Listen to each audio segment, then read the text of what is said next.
Dur Ertuğrul Bey'im, yeter. Anana da ağana da yazıktır. Dayının dilinden düşmezdin. Yere göğe sığdıramazdı seni.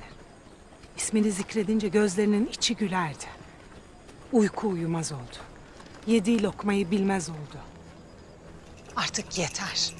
Dodurga ikilik nedir bilmezdi ta ki sen mezarından çıkıp gelene kadar. Yeter artık. İnadı bırak. Beylerine itaat et. Senin gibi bir yiğide de bu yakışır. Nereye gittiler? Hep inat, hep inat değil mi? Nereye gittiler yenge?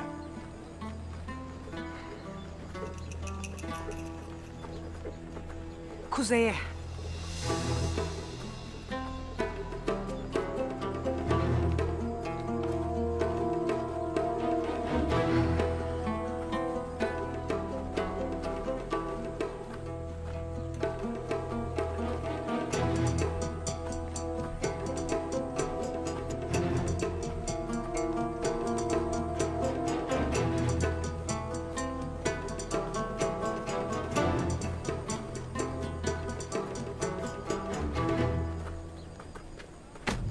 Korkut Bey'in kesin emri var Ertuğrul Bey'im.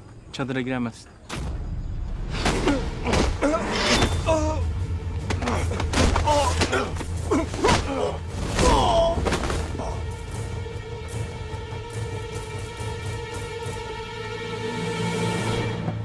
Beyim. Seni buradan kurtaracağız Abdurrahman. Hazır ol, bekle. Masum olduğumu ispatlamadan ölmeme izin verme beyim. Merak etmeyiz.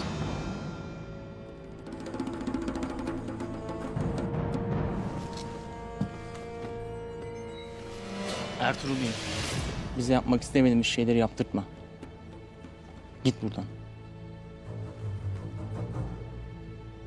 Geleceğim Abdurrahman.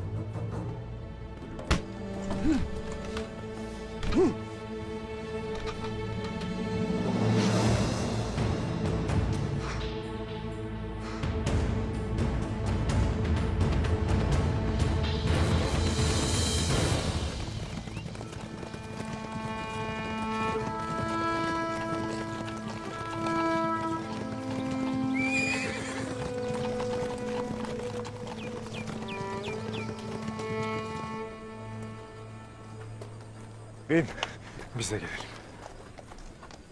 Siz burada kalın. Abdurrahman'ın başına bir iş gelmesin. Emredersin beyim. Emredersin beyim.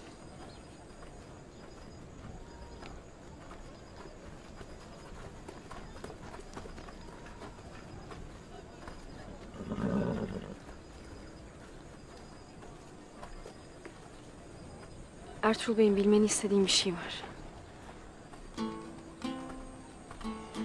Seni dinlerim Halime Sultan. Anan da ağabeyin gibi sana kırgın. Hatta belki öfkeli.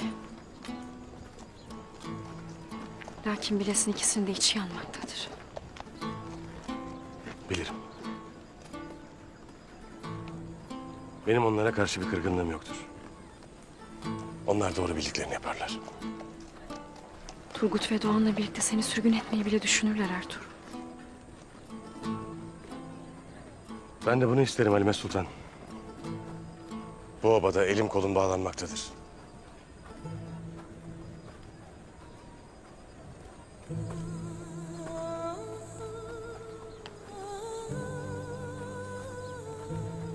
Sen merak etmeyesin.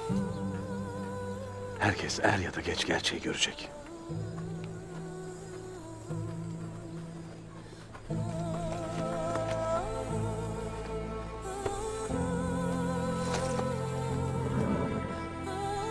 Peki bana düşen nedir beyim? Sabırla beklemektir Halime Sultan. Sabırla beklemek.